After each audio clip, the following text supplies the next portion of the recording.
What is up, everybody? Welcome to the first episode of Mike Talks Fights. Today we're going to be giving our quick breakdown, quick picks of UFC Vegas 109. We got some solid matchups, a couple sneaky picks, and later in the week I'm looking forward to picking some of my favorite props as well. Last week was a little bit rough. We had some crazy lines, some upsets, some unfortunate picks, but the previous five cards we've been absolutely on fire. Massive plus money.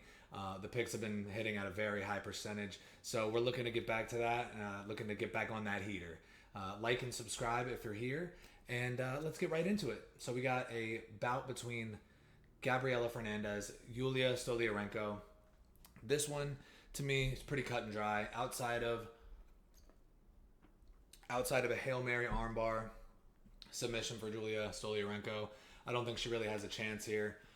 We've seen Gabriela Fernandez is very tough against multiple solid opponents, especially Kong Wang in her last fight, where she actually was able to damage Kong Wang on the feet with a beautiful high kick and then followed up with a submission. So little club and sub, that's very impressive to me, especially because she was able to damage such a talented striker on the feet. Julia Stoliarenko, she's submission or bust. She's 11-9 for a reason, because she has one win condition, and that is if she can get the fight to the ground and find a submission. I think even if she gets Gabriela Fernandez to the ground, I don't think Gabriela Fernandez is getting submitted. So I got to go with the easy pick here, Gabriela Fernandez. I'm sure the odds are absolutely crazy. I'm not going to look at them just yet because I want my picks to be as unbiased as possible for the quick pick video. So Gabby Fernandez, probably by decision, but I wouldn't be surprised if she found a TKO or submission of her own. In the next bout, we have a welterweight matchup between Uros Medic and Gilbert Urbina. This one's actually pretty fun for me. I do like Gilbert Urbina a lot. Unfortunate 7-4 record. I feel like he's a little bit better than his record leads on. Gilbert Urbina, tall, rangy striker. I guess he's not even tall, 5'9". When he was fighting Charles Radke, he looked like he was 6'1". But I guess Charles Radke is pretty short in his own respect. But he is lengthy, and he is a good jiu-jitsu practitioner. I feel like there is submission upside here. If Gilbert Urbina is able to get his wrestling off and get the fight to the ground, he can nullify Uros Medic striking. Uros Medic has some pretty solid striking. Also, one of the best nicknames in the game, Uros Medic. Play on words, his nickname is the Doctor. But I'm probably going to pick Uros Medic. I believe I actually did hear that the odds on this fight are pretty insane. I think Medic is a massive favorite. So if I'm going pick, I'm going Medic. If I'm going bet, probably dog shot on 7-4, but is better than his record fighter in Gilbert Urbina. I think there is a likelihood, not a large likelihood, but a likelihood that he's able to get the fight to the ground and potentially find a submission with those long limbs. Uros Medic is not a easy out. Even against Motabek Oralbai, he was defending takedowns pretty well, as well as he can for getting finished the way that he got finished. But yeah, I got Uros Medic probably by TKO here. I just don't see much value based on the money line play. Jocelyn Edwards and Priscilla Cachoeira. I like both of these fighters. Jocelyn Edwards, people like to talk about as boring. Priscilla Cachoeira, zombie girl. She goes out there and bangs. The thing is here, Priscilla Cachoeira, of course, she has a puncher's chance, but Jocelyn Edwards is a long, rangy striker. She has a 5-inch reach advantage, as we see here. Only 1 inch in height, though. And, I think what she's going to do is not engage in a brawl. She uses teep kicks well. She likes to strike from distance. So for me, I got to go with the fighter who's going to, stick and move. Jocelyn Edwards, she does have those big muscular legs. She likes to throw a lot of kicks. Her boxing is decent as well. I'd be nervous if I was betting on Jocelyn Edwards. I'm sure she's a pretty big favorite.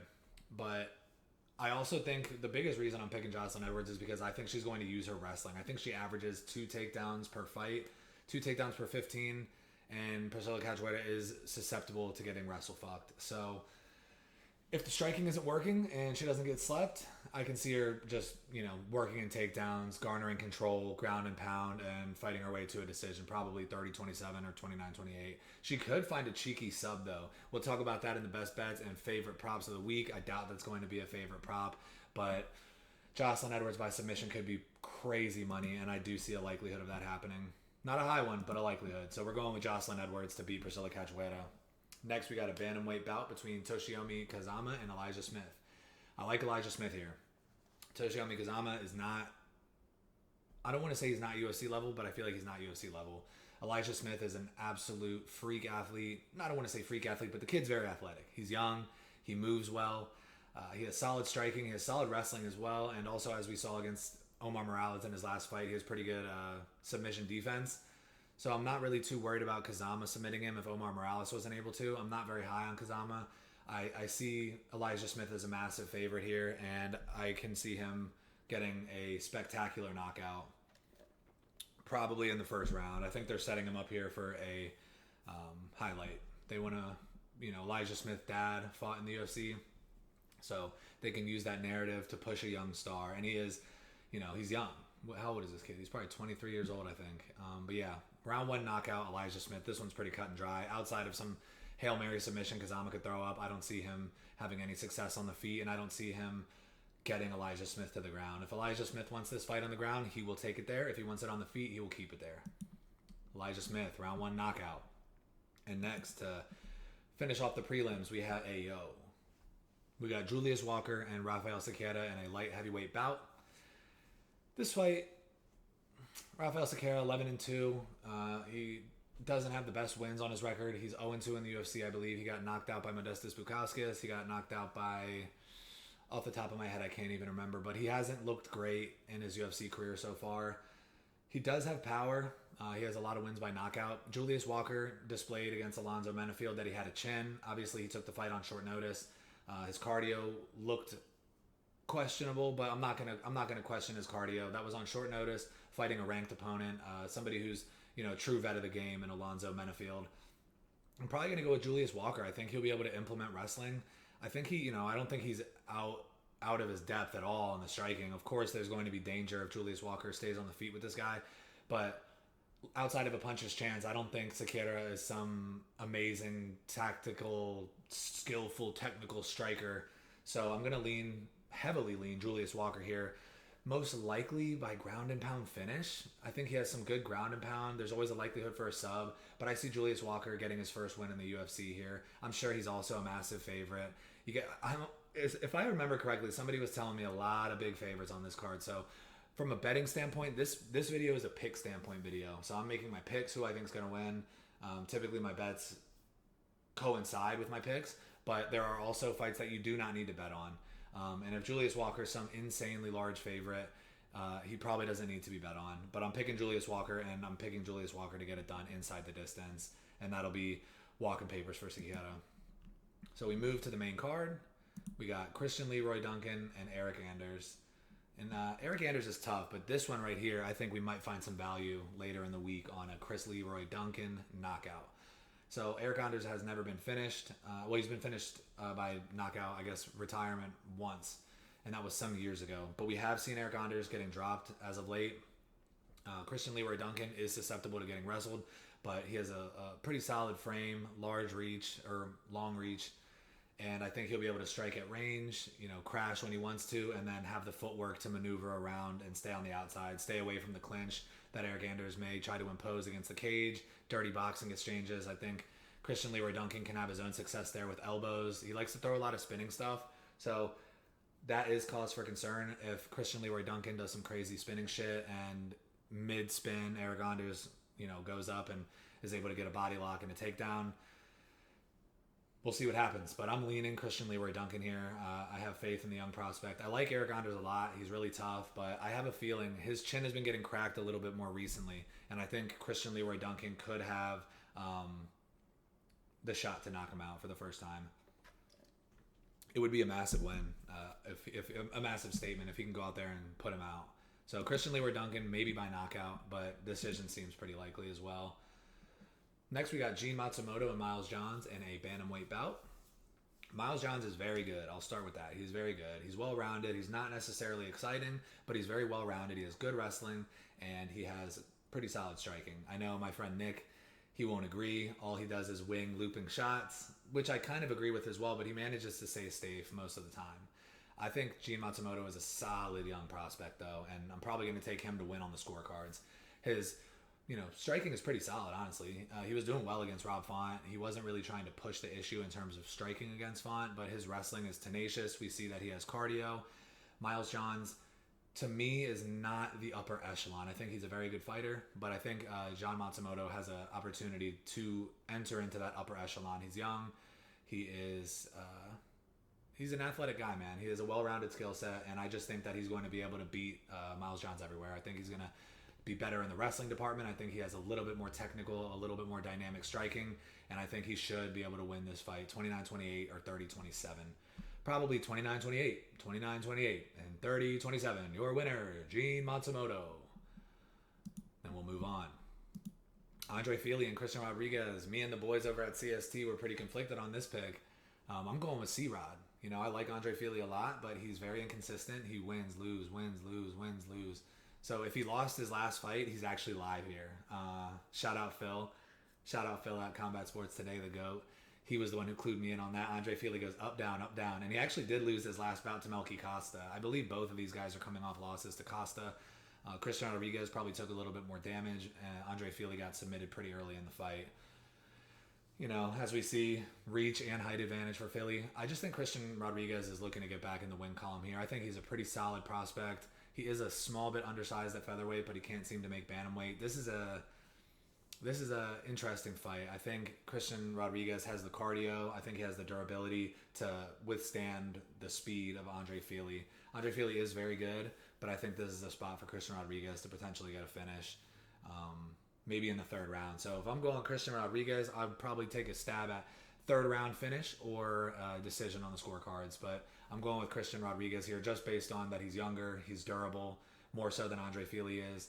And I think that he can grit his way to a decision. He's a pretty solid fighter all around. Good submission game, good wrestling, good defensive wrestling, and pretty solid striking. Nothing crazy. Andre Fili may have a slight advantage in the striking, but the durability. If we see Andre Fili landing a bunch of good shots, Christian Rodriguez is taking them and then lands a good one of his own, he could stagger Andre Fili and work to the body as well to kind of deplete the stamina of Andre Fili. I'm a little nervous about this. Some of the boys over at CST were taking Fili, but I'm going to rock with C-Rod on this one. I think he has more to offer in the UFC right now.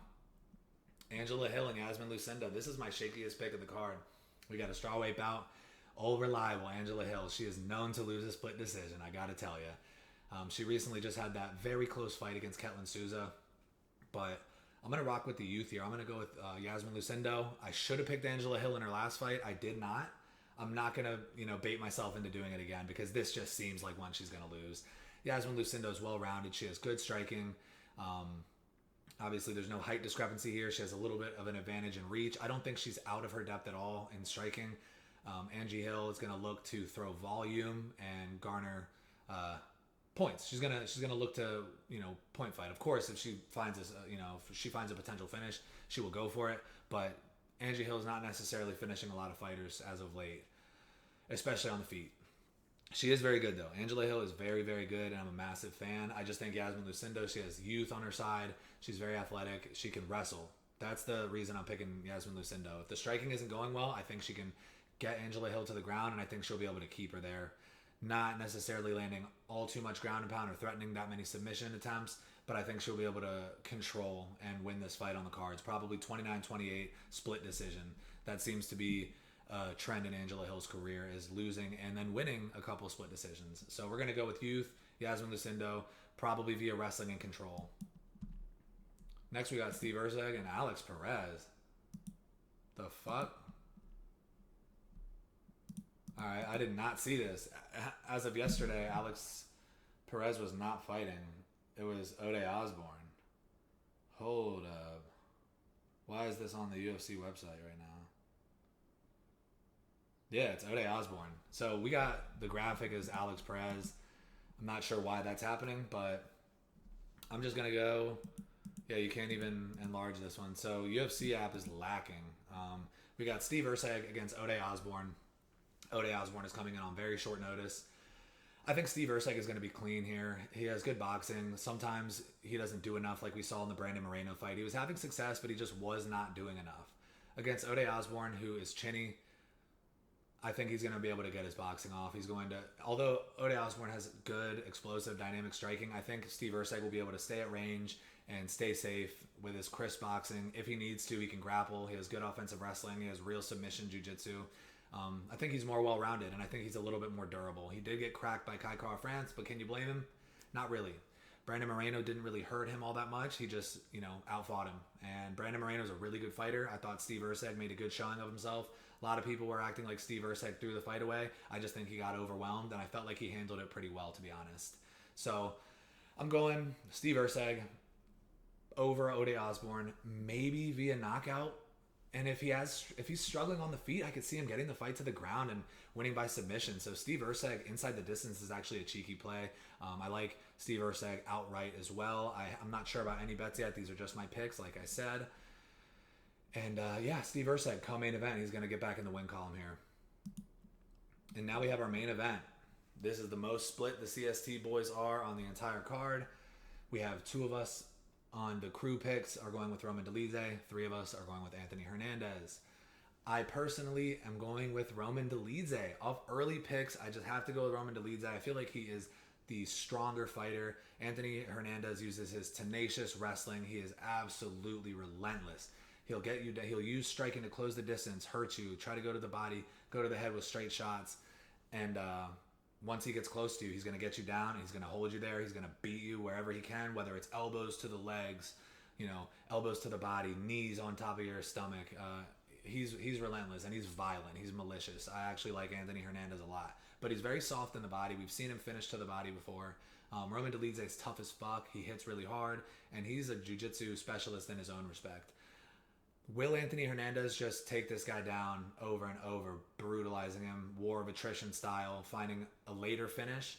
Maybe, but something's telling me Roman Dolidze is the stronger guy in this matchup, and I actually picked Anthony Hernandez over a lot of ranked guys. I think he gives a lot of guys problems, but Roman Dolidze provides a very tricky stylistic matchup for him. He has very crafty jiu-jitsu, and he does really well in the scrambling. So I think Roman Dolidze might have the advantage on the feet. He has very one-dimensional striking, but he does pack a punch. Anthony Hernandez, in his own respect, is a solid striker as well, and his wrestling and grappling is a massive threat, but Roman Dolidze, in my opinion, will have the answer for it. I won't be surprised if I'm wrong, if Anthony Hernandez goes out there and does what he did against Michel Pereira, but Michel Pereira, as we have seen, he ain't really all that.